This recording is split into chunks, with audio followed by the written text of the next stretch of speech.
So now Samuk is explaining what is Anamoya, Pranamoya, Gyanamoya, Vijnanamoya, and Anandamaya. The highest stage of Brahman realization is realizing the ecstasy in the association of Krishna and the devotees in the spiritual world. It's not just an impersonal light that one merges into. In that impersonal light, there's also many Vaikuntha planets where there's Krishna in the form of a four-handed Narayana. And if you go even higher, you'll find Goloka Vrindavan or Mathura or Dwarka. Krishna is present eternally in his transcendental loving pastimes with his devotees. So the Mayavadis, they ignore all that. So Sanmukh writes, the Lord expands himself into the Vijnanamaya, Pranamaya, and Gyanamoya, and Anamoya. To enjoy his transcendental bliss, one needs to know the Lord as the supreme knower of all fields, the living entity as the subordinate to the Lord, and the nature of the field of activities. When one knows this, he becomes perfect in all respects and attains the Lord. Okay, so, and then then Sanmukh has explained the Brahma Pucham. Then he explains what is first, second, third degree murder, and also what is manslaughter. And then write a more expanded definition and compare the material philosopher's definition of knowledge, wisdom, and Vedic culture's definition of jnana and vijnana. Okay. So again, we're going to see that there are the same words used, but either incomplete definitions or completely wrong definitions. So we're not going to read this. Samukh has written more or less what everyone else has written. So he does say, jnana has three levels: understanding the material nature, the difference between the soul and the body, understanding the presence of the individual soul and Paramatma, and finally understanding that everything comes from Krishna. Very good. And Vijnana, acting in a relationship with Krishna, understanding the proper relationship with material nature, understanding the presence of super souls, the witness of everything, understanding that the most confidential knowledge is to do service to the Lord. Okay. Then he writes, when one receives this knowledge, he starts executing devotional service to the Lord. Later he develops a taste to hear about the Lord. This taste leads to attachment to Krishna, and next stage is bhava, or the transcendental. It's the beginning of transcendental love for Krishna, and finally, in highest stage, is prema, or real love for the Lord. When one comes to the stage of prema, he starts performing devotional service under the guidance of a bona fide spiritual master. Well, he does that before reaching that stage, way before. One can achieve the highest perfection of life, which is to go back to Godhead and serve the Lord eternally. Okay. In summary, the difference between the materialistic philosopher's definition of knowledge and wisdom is that he does not have any involvement of Krishna, while the jnana and vijnana includes Krishna. Okay, then I asked everyone to read Srimad Bhagvatam 1.16.19 and 20. And, okay, so he says, in the Srimad Bhagavatam 1.16, it narrates the story of the personality, or Dharma, the bull, the personality cow, and how there's a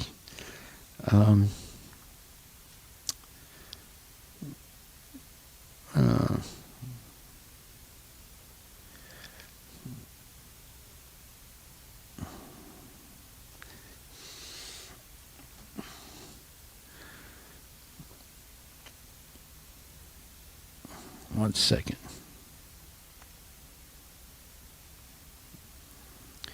Yeah, so this is write a more expanded definition and compare the material philosopher's definition of knowledge, wisdom, knowledge and wisdom, and Vedic culture's definition of jnana and vijnana. Okay. So,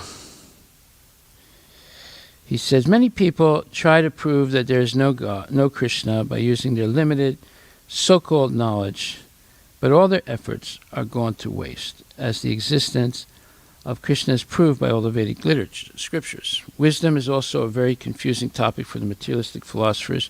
Each one of them have their own definition of wisdom. The problem, in order to find the definitions, is that there is no involvement of Krishna.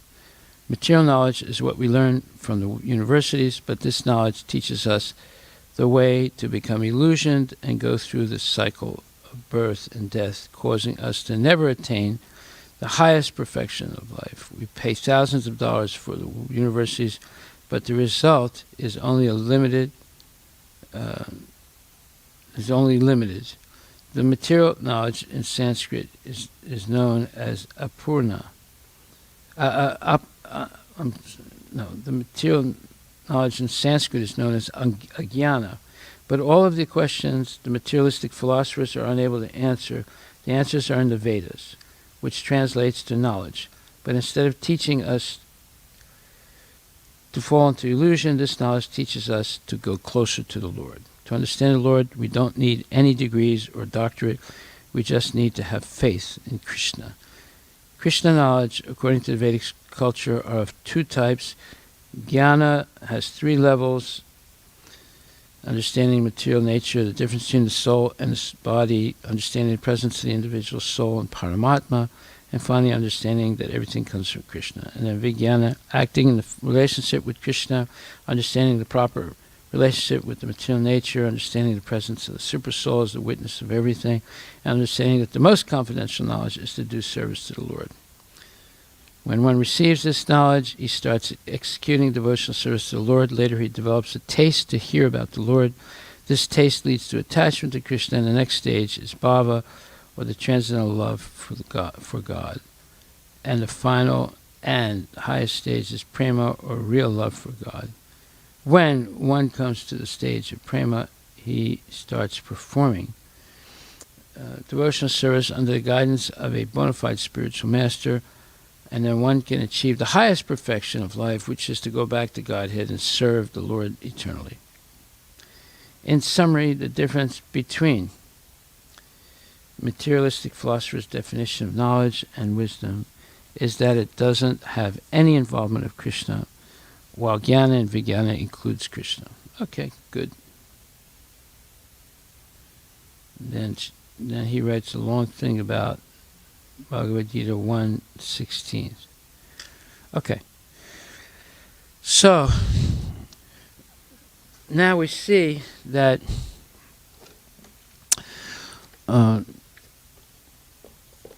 oftentimes there are many things missing in definitions of words in the English language because of the stranglehold that mundane philosophers and spiritual and mundane teachers and mundane writers put the stranglehold on the expansion of knowledge by denying the existence of valid knowledge from the spiritual world.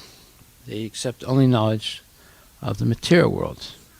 So, and people never attain real happiness or peace or love, and they're always full of anxieties. There are many diseases and ailments, and the family unit is weakened and often splits apart, with children going away to college and going away and pursuing careers in different places. And oftentimes even the husband has to stay away from the home because he has a job that he has to travel for, and so forth. So there are sufferings of internal diseases due to anxiety and stress and uncleanly habits. and anxiety for maintaining one's life level of life, the house, the car, all these things. So all this makes a person unhappy and unfulfilled in their goal of understanding who they really are. So Prabhupada says, with the progress of the age of Kali, 4 things particularly, namely, duration of life, mercy, the power of recollection, and moral and religious principles will gradually diminish, since Dharma, or the principles of religion, would be lost in the proportion of 3 out of 4 fingers. So, why does he say that? Since Dharma, or the principles of religion, would be lost in the proportion of 3 out of 4, in other words, there's no austerity, no cleanliness, no mercifulness, and there's just a little bit of truthfulness. So, therefore, the symbol of Dharma, or the bull, is standing only on one leg, and that is a little bit of truthfulness left. When 3/4 of the population of the whole world becomes irreligious, the situation is converted into hell for the animals and for people. In the age of Kali, godless civilizations will create so many so-called religious societies in which the personality of Godhead will be directly or indirectly defied. And thus faithless societies of men will make the world uninhabitable for the saner section of people. There are gradations of human beings in terms of proportionate faith in the Supreme Personality of Godhead. Now that's an important statement. That means a person's position in spiritual life is determined by the degree of faith that they have. So, a Kanishta Adhikari has little faith and some knowledge of Krishna consciousness, but little or weak faith. And a Madhyama Adhikari has pretty good faith and fair understanding of Shastra. But a Mahabhagavat devotee has very deep understanding of Shastra and unflinching faith, unwavering faith.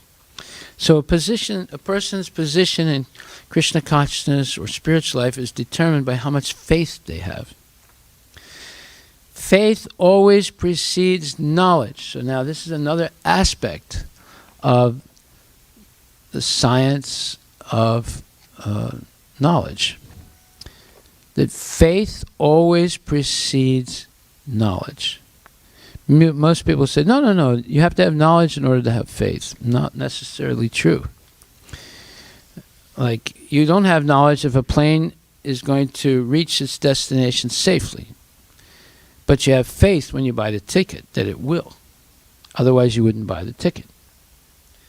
So faith always precedes knowledge. Just like you might start a new business, like Jeff Bezos started a business called Amazon by selling used books. And then he kept expanding until now he sells almost everything. And he's got one of the biggest companies in the whole world. So he had faith that he could start with selling used books from his garage in his home. And it developed into this gigantic business. Faith always precedes knowledge. But most people would say that knowledge has to precede faith.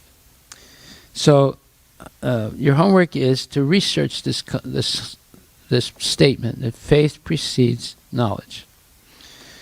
And try and find in Bhagavad Gita, Srimad Bhagvatam, the verses and other things that support this idea that faith precedes knowledge. So let's see what Prabhupada says. In the age of Kali, godless civilization will create so many so-called religious societies in which the personality of Godhead will be directly or indirectly defied.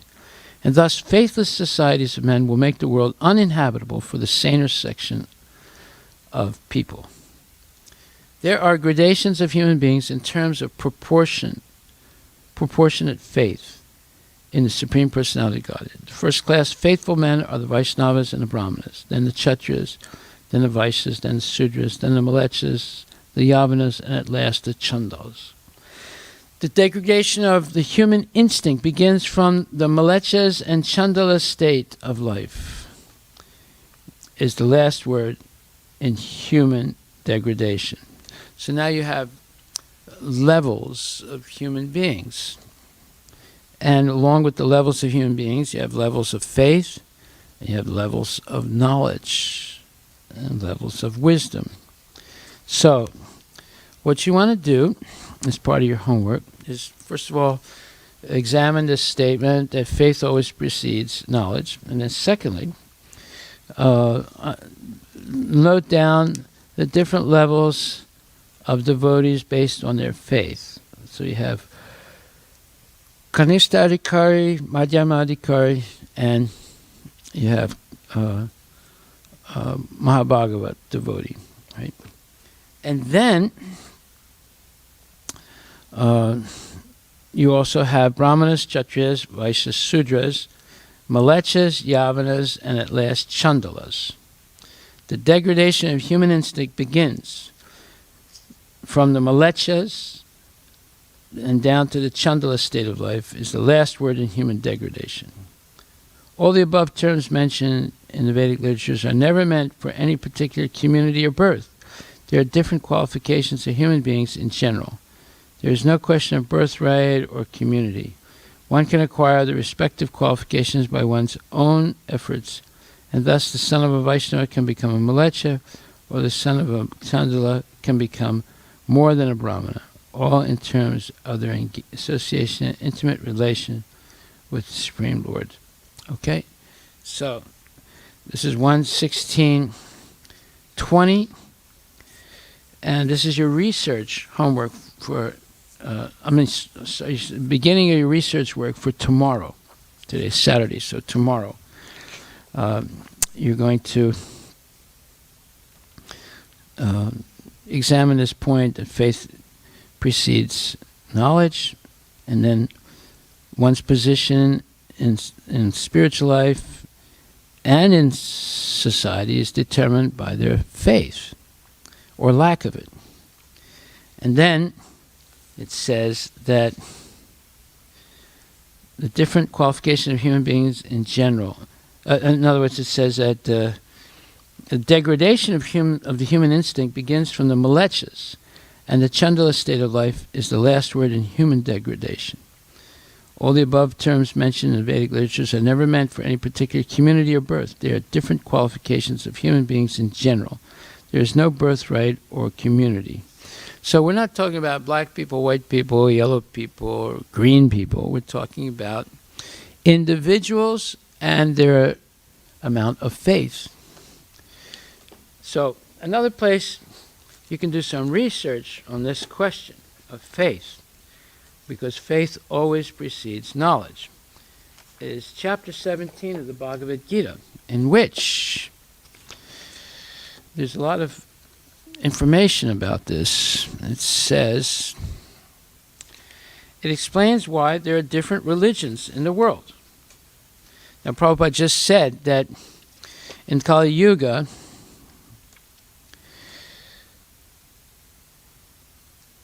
he said, godless civilizations will create so many so-called religious societies in which the personality of Godhead will be directly or indirectly defied. And thus, faithless societies of men will make the world uninhabitable for the saner section of people. Well, now, if you read chapter 17 of Bhagavad Gita,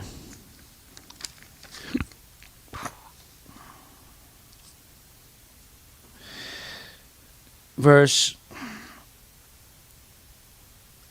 2 and 3,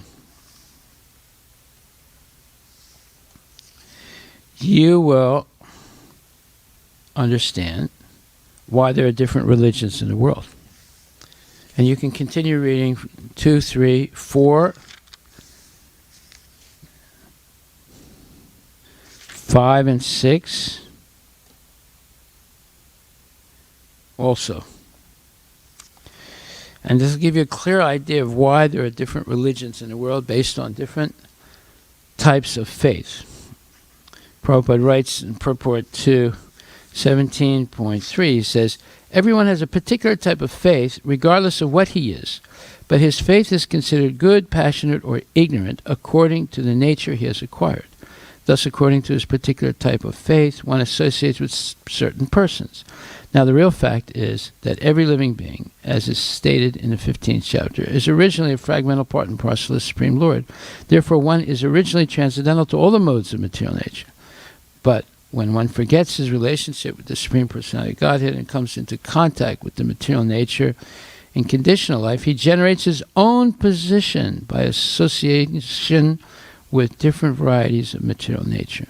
The resultant artificial faith and existence are only material. Although one may be conducted by some impression or some conception of life, originally he is nirguna or transcendental. Therefore, one has to become cleansed of the material contamination that he has acquired in order to regain his relationship with the Supreme Lord. That is the only path back without fear. Krishna consciousness. If one is situated in Krishna consciousness, then that path is guaranteed for his elevation to the perfectional stage. If one does not take to this path of self-realization, then he is surely to be conducted by the influence of the modes of nature. Yeah, Haribol, I'll see you at 12 o'clock, okay? Thank you, Haribol. All right, so 17th chapter, verses 2, 3, 4, or up to 6, it's going to explain faith and how it's developed or lost or transmuted to something phony by the influence of the modes of material nature. Prabhupada says, again in this purport to verse number 3, 17th chapter, the word Shraddha or faith is very significant in this verse. Shraddha or faith originally comes out of the mode of goodness. One's faith may be in a demigod or some created god or some mental concoction. One's strong faith is supposed to be productive of works of material goodness, but in material conditional life, no works are completely purified. They are mixed. They are not in pure goodness. Pure goodness is transcendental. In purified goodness, one can understand the real nature of the Supreme Personality of Godhead. As long as one's faith is not completely in purified goodness, the faith is subject to contamination by any of the modes of material nature. So that's what's happening today. Anyway, this is your homework for tomorrow, and we'll extend it to next week because we'll go deeper into the subject tomorrow. So this is part of our book that we're writing on the science of knowledge, and today we introduce the idea that faith precedes knowledge. But now we can also understand that faith can be perverted or contaminated, and therefore one can develop ignorance under the false guise of perverted faith. And this is what you're seeing happening today. Just like the day before yesterday, we had a Black Lives Matter protest in Sammamish.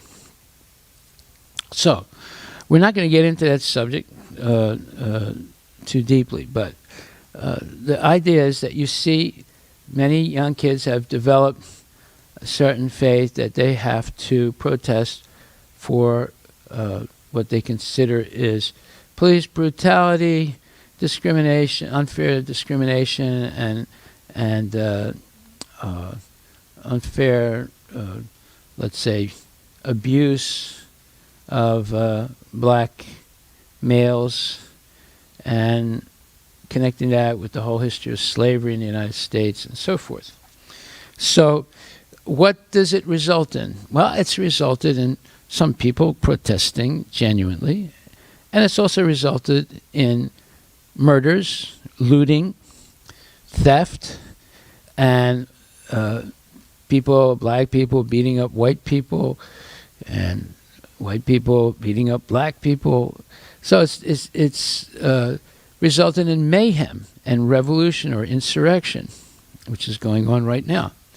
So we see how this faith can be a very fluid thing, and it ends up with ignorance instead of knowledge.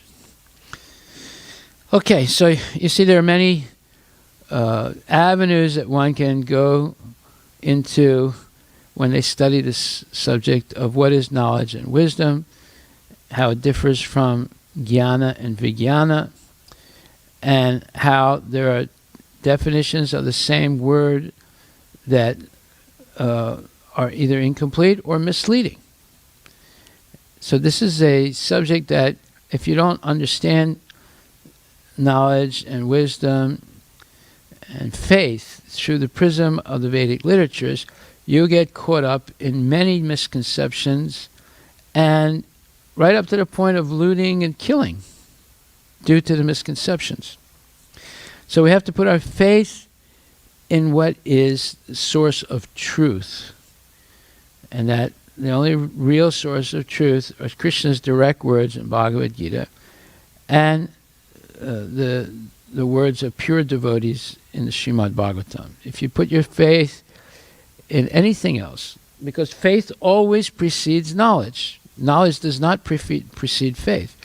When you go to school, you have faith that you're going to get an education. But what education are you getting?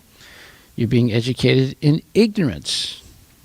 Say, what's a Prabhupada's statement that was repeated many times in the homework today is that material knowledge is a study of ignorance. It's not a study of knowledge. You become trained in ignorance rather than knowledge through material knowledge. Okay, so you have your homework for tomorrow. Are there any questions you can ask? Excuse me. You can type it out and Daniel will communicate to me and I can answer you.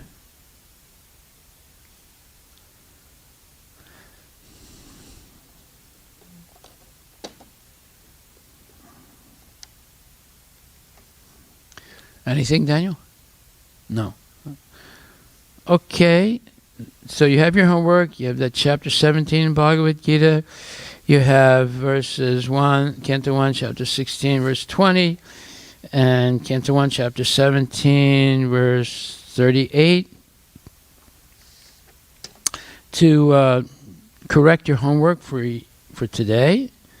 And then work on your homework for tomorrow. All glories to Srila Prabhupada Ki Jai. Hare Krishna.